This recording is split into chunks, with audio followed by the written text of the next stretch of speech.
Welcome to Taking the Floor, the podcast from Hinge Health about pelvic health, movement, and taking charge of your well-being. We're your hosts, Kandis Daroski and Bijal Toprani, and we're both pelvic health physical therapists here at Hinge Health. In today's special episode, we're taking a different approach. We're giving the floor to you, our listeners, and answering your questions about all things pelvic health. I'm so excited for this episode because it gives us a chance to problem solve for members in really specific ways and flex our clinical PT muscles. And we get to address all the ways that pelvic health is connected to exercise, sex, bowel and urinary issues, postpartum healing, menopause, and more. A couple things to note. First, this episode is meant to give you an overview of some of our listeners' big concerns. If you're looking for in-depth information about a specific topic, check out our full episodes on incontinence, pooping problems, pelvic pain, prolapse, and more. And message your physical therapist to have a conversation about your unique issues. Second, throughout this episode, we're going to be mentioning a lot of resources that you can check out to learn more about different concerns. Too many to list in our show notes, actually, but we want to make sure that you know that you can always find every article or resource that we mention in the library section of your Hinge Health app. Okay, shall we get started?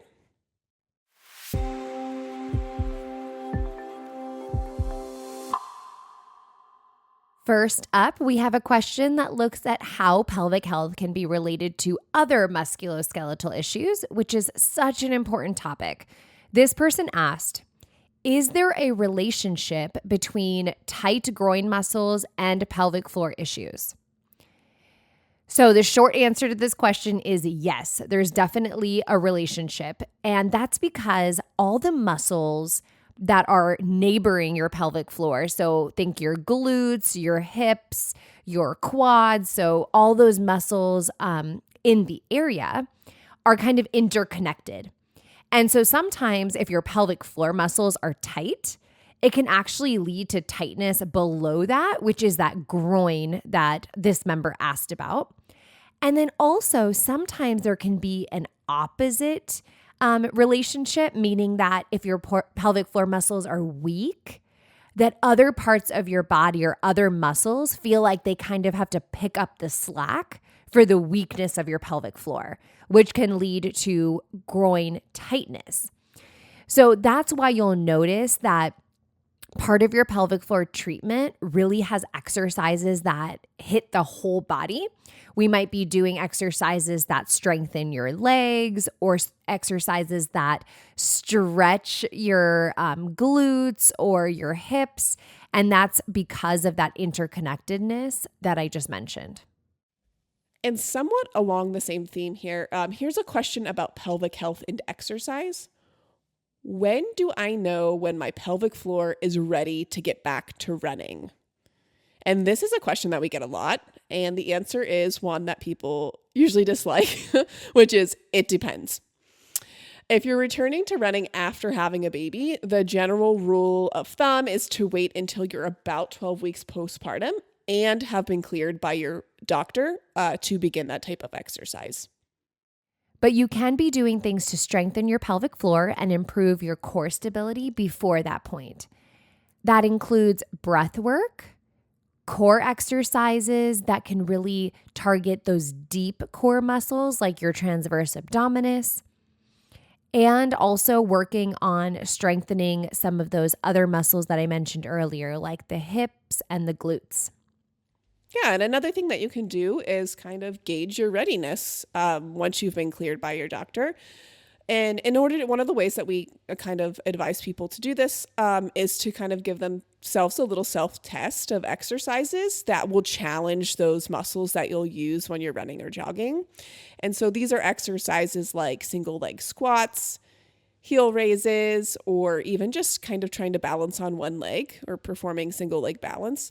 If you can do all of these exercises really comfortably without pain, without urinary leakage or other symptoms, it might be a good indication that you're ready to start that. And you can actually check out this self-test in the postpartum running article that is linked in our show notes.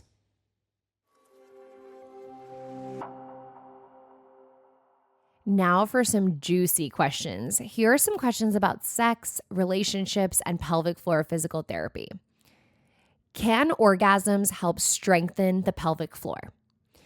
So when you orgasm, there's a lot of great benefits that can kind of occur from that. One of them is blood flow. So that big contraction of the pelvic floor muscles that happen during an orgasm help with circulating a lot of the blood that is in your pelvic floor and in your vaginal tissue to kind of pump into your circulatory system, which can be really helpful. Another thing or another way you want to kind of think about your pelvic floor during the sex process is that your pelvic floor muscles have to relax to make sex more comfortable, and then they're going to contract during an orgasm. So when we think about the connection between sexual intercourse and the pelvic floor, we really want those muscles to have the full range of being able to relax and then also being able to contract. And so that's really what we want to focus on with the pelvic floor and connecting that to having a better sexual intercourse. Think of another muscle group, maybe let's just say your biceps. If you want to be able to lift up something comfortably, you would want to be able to work on not only the strength of your biceps, but you'd want to make sure that they feel, flexible and not painful, right? So same exact concept here, folks. We just want to make sure that we bring that up again. All right, here's another question. How do you suggest talking with your partner about doing pelvic floor therapy without feeling awkward? So this is definitely a tough one depending on, your comfort level and your relationship, but sometimes it's nice to just bring up the topic with a lot of honesty and maybe bringing a little bit of humor into the conversation. It's also nice to educate yourself about the pelvic floor and then also maybe give your partner some resources to educate them on the pelvic floor muscles and, what the functions of the pelvic floor are and maybe which functions are impacting you and what symptoms you're dealing with. And you can also use some resources that we have within our articles. One really good one to use for this conversation is Meet Your Pelvic Floor. And really talking about these things openly can work towards normalizing and destigmatizing the way that you and your partner approach these topics. And I also want to add that I think, if somebody doesn't know what you're experiencing as far as your symptoms, it's really hard for them to support you. And so it is really important to be honest and to share with a partner, maybe this thing that feels really embarrassing, like, having urinary leakage or pain with intercourse, but, that person is your partner, and then they want to understand how to serve you and help you best. And so, really just kind of going there with them, I think goes a long way because they can't help if they don't know it's a problem. Yeah, absolutely. And I also wanted to add that, Kandis, you made a good point about how pelvic floor muscles are like any other muscle in your body, like the shoulder or the knee.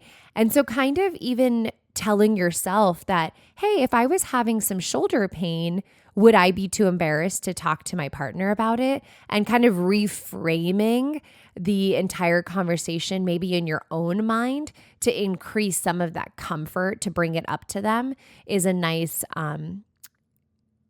method to work through this. And next up, we have a question about my favorite topic, which is pooping. This person shared, sometimes I require manual assistance with my bowel movements. Will exercises help? Okay, so let's just break this question down a little bit. What she means by manual assistance is something that we call splinting. And so splinting is when you insert either a device or a finger into the vaginal canal to just provide a little bit of support in order to help that stool come out more easily. And so this can actually be really helpful if your difficult bowel movements are tied to pelvic organ prolapse, especially what's called a rectocele. And that is because with this type of prolapse, your rectum is sort of kind of falling inward onto your vaginal canal. And when you're, going to have a bowel movement, your stool kind of comes down into the rectum, and a little bit of your stool can kind of get stuck into that prolapsed area of your rectum. And by inserting a splinting device or a finger, you can kind of provide a nice supportive, backdrop for that prolapsed area and just make a clearer pathway out of the rectum for that stool. That was a great explanation, Kandis, super helpful. And just to answer this question, will exercises help? Yes, let's talk about the kinds of exercises you might see and how they can help. Pelvic floor relaxation exercises are some of the ones that you might notice. Things like happy baby and really just things that lengthen the pelvic floor. You're also going to see some abdominal strengthening exercises that will also help with this symptom. Beyond that, just want to say that we do have a whole episode about pooping and lots of resources about constipation and other issues, so be sure to check these out.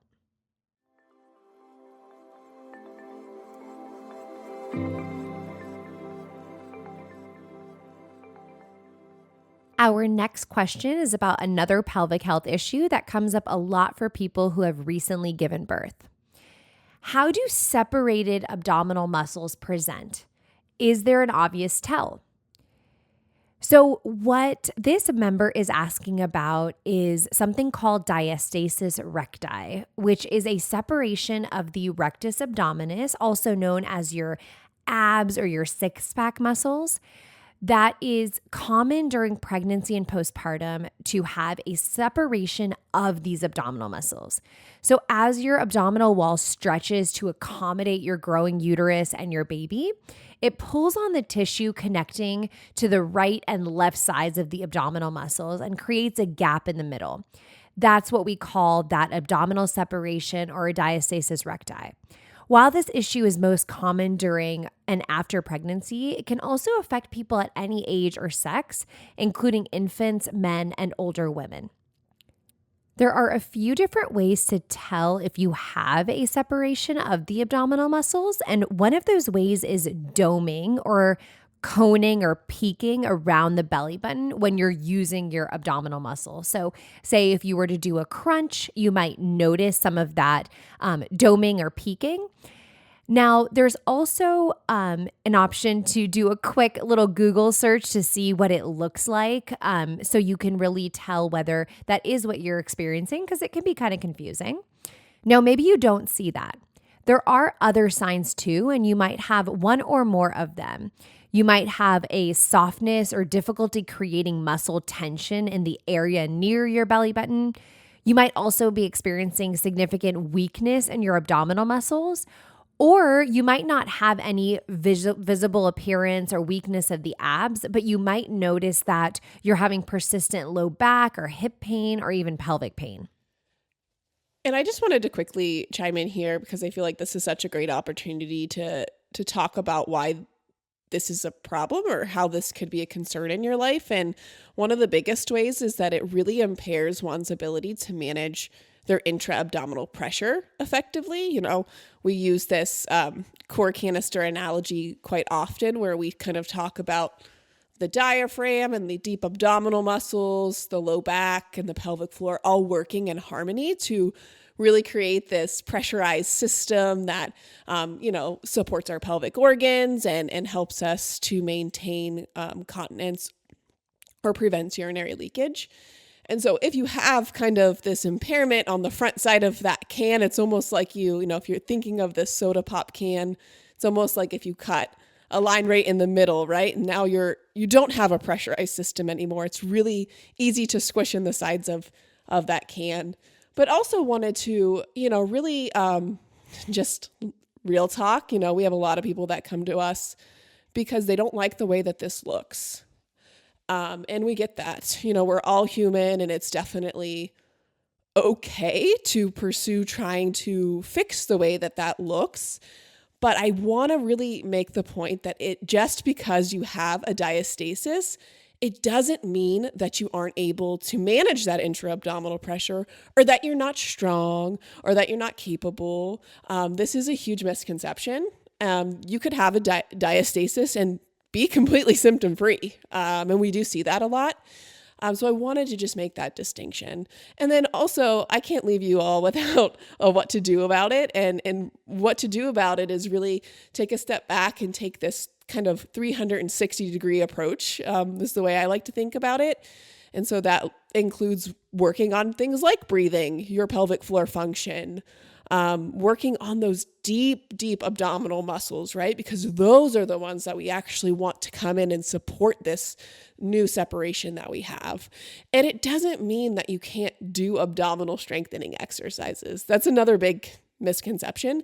It might just mean that initially you want to modify those to kind of create less tension at that area that you have some separation.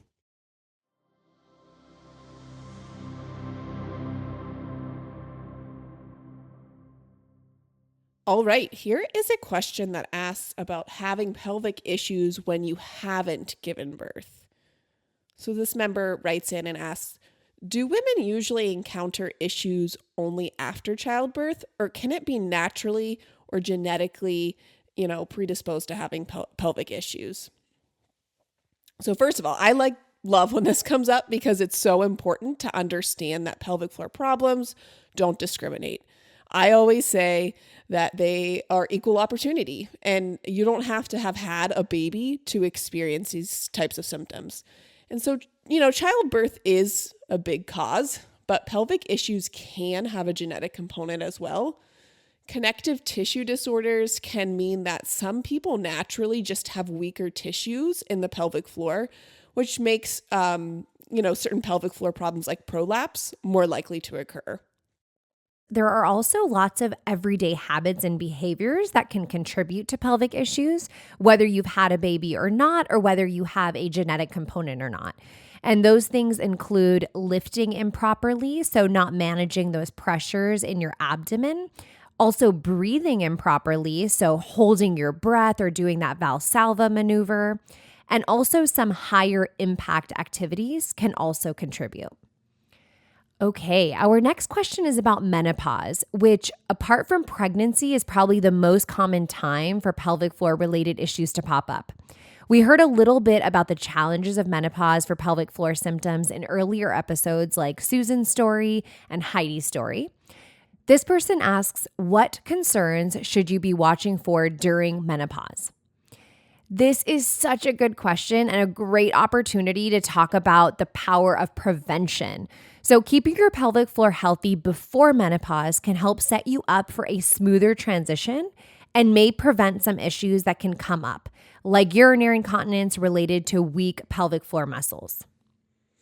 And yeah, while we're on the topic of menopause, this is also a great time to just talk about the role of estrogen in the body. So estrogen is a hormone, and we have estrogen receptors everywhere. It affects your skin, your muscles, your brain, your sleep, you name it. Estrogen is queen. She dominates. So when estrogen levels drop in menopause, it can lead to a lot of different symptoms. Some of those symptoms are urinary leakage, which is one red flag during menopause. Others might be things like vaginal dryness, pain with sex, pelvic pain, and even joint pain. Some menopause symptoms can be addressed with pelvic floor PT. Others you should see your healthcare provider about. There are a lot of products and treatments that can help with symptoms related to lower estrogen and menopause. Yeah, just a quick plug here for being proactive with your care and really advocating and finding a provider who has a great understanding of the specific challenges of the menopause transition. And so you might want to look for a NAM certified provider. And so that stands for North American Menopause Society. and this link is going to be in our show notes. They have an online tool that lets you search for a NAMS certified provider near you, and that is a great first start.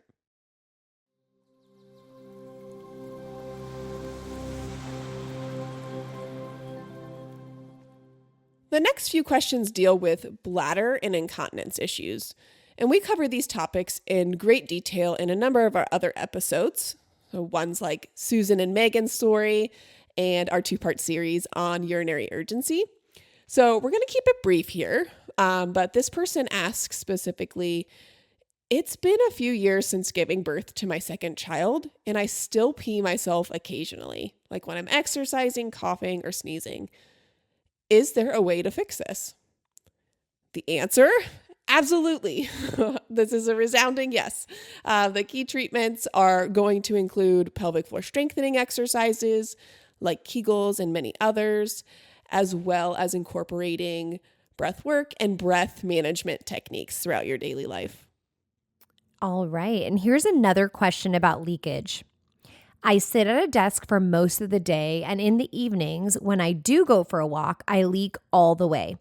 It's enough to deter me from going out at all. Can you make some suggestions besides wearing a diaper to help strengthen down there?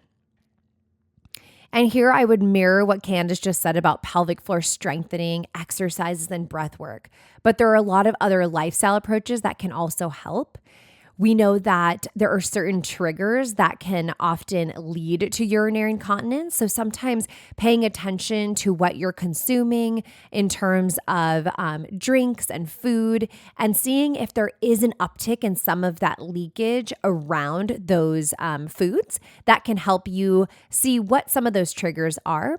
It's also important to look into your hydration habits. So taking small sips of water all day will allow your urine to stay at a level of acidity that your bladder is happy with, that doesn't cause you to feel urgency or to leak. We know that when your urine is actually there's not as much hydration, it's actually more acidic, which is a bladder irritant. So sometimes people withhold drinking water because they're leaking, but I would encourage you to stay hydrated throughout the day. And then there's a super useful technique, which we as pelvic floor PTs call the knack, which is essentially doing a pelvic floor contraction right before you have, you have to sneeze or you have to cough. Now, that's something that your pelvic floor kind of should naturally do, but sometimes it loses that coordination. And so if you can voluntarily contract your pelvic floor before one of those activities that you leak during, you might notice that you're leaking less. And there's actually an article in the Hinge Health app called Leak Proof Your Cough or Sneeze, where you can read more about this. I love the knack. I feel like it's just that gentle little reminder. You're like, just to tell your pelvic floor, come on, girl, like, let's get it together. We're about to do something here. Okay, so moving on. Here's an interesting bladder related question. And this person asked, could pelvic floor dysfunction cause symptoms of a urinary tract infection, such as burning with urination, tightness of the urethra, and blood in the urine?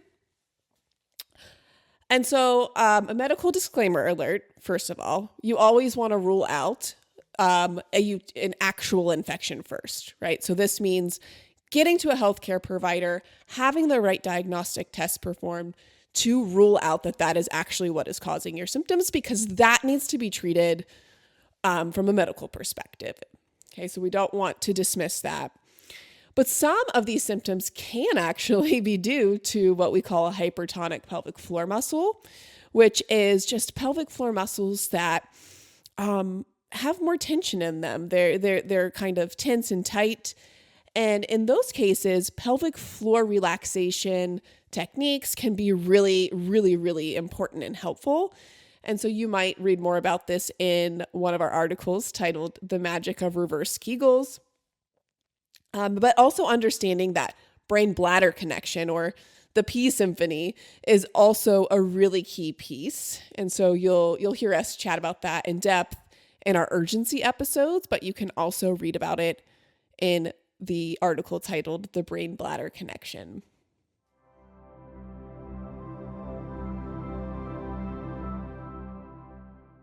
Now, here's a question you might be wondering about yourself. How soon can you see results after starting pelvic exercises? People can experience symptom improvement in a range of time. For some people, it may be a couple of weeks. For some, it may be a few months. You've probably seen that we check in pretty frequently on how things are going, and you might find it interesting to know that a specific important milestone for us to check in on you is around week 12. Some stats on that 12-week mark, on average, our members see their symptoms reduced by more than 50% at that point. That could mean you're leaking half as often or half as much when you run, or experiencing half the amount of pain you were before. People are seeing real changes in their life, and we're really proud of that. Yeah, so that being said, sometimes improvement can be quick, especially if part of your problem is tied to some sort of lifestyle component, right? And you learn a way to manage that. So that could look like learning how to do the neck, or understanding which parts of your diet might be kind of causing you bladder irritation, for example. But for us pelvic floor physical therapists, the really important thing is incorporating these tools long-term and sticking with the plan. We know it takes a muscle at least 6 weeks to build true strength. And whether strength is the main focus of your program, or you're working on some other aspect of pelvic health like coordination or flexibility, you might start to see some changes sooner, but it's really about sticking to it. Being patient and continuing to do the work even beyond when you begin to see results is really what's going to help those results stick around for the long term. And if this is an interesting topic to you, we do have a really great article called The Power of Maintenance that can give you more details. Now, here's one that tugs on the heartstrings. What would you suggest for a mom trying to introduce this concept of pelvic floor health to her daughter? Kandis, I'm going to toss this one over to you since you've talked about how your role as a pelvic floor PT has impacted how you talk to your kids. I think people learn so much through the process of going to pelvic floor physical therapy or engaging in a program like ours at Hinge, and they just wish that they had known that information when they were younger. And so they want to incorporate that into the way that they parent and talk about these issues with their kids. And so one of the first things I always suggest, and something I personally do, is really educating your children on anatomically correct language for their genitals and for that area of their body. Because when you're going to the doctor and you're trying to advocate for a problem that you're having, like being able to kind of speak in that language and be really clear about the place that you're having a problem is super important, right? So you want to be able to be specific about what you're experiencing and feeling. And then the other thing is just really teaching them about the idea of pelvic floor muscles, right? That your muscles need strengthened in this area and care in this area, just like they do in any other part of your body. So really that exercise for this area of the body is one and the same as exercise for any other part of your body. And then the last one that I think is just very important for all human beings, kids or not, is the power of just consent to have that area evaluated. I think a lot of times we show up to certain providers and we sort of have an assumption of what should happen at that appointment, but really making my children feel empowered to, have that person ask permission to look in that area or ask about that area, I think is incredibly powerful and life-changing.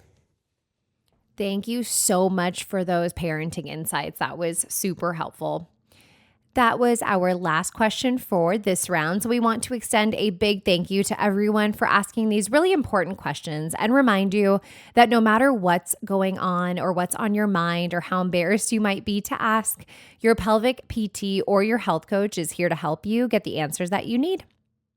If you want to dig deeper on anything you heard here today or have other questions of your own, feel free to message your pelvic health physical therapist or coach in the My Care tab of your app to get that conversation started and going. It may take a little courage, but we bet that you'll be really glad that you did, and so will your PT. And if you have questions about pelvic health that you'd like us to answer, or you're interested in being interviewed for an upcoming episode, you can email us at pelvichealth@hingehealth.com.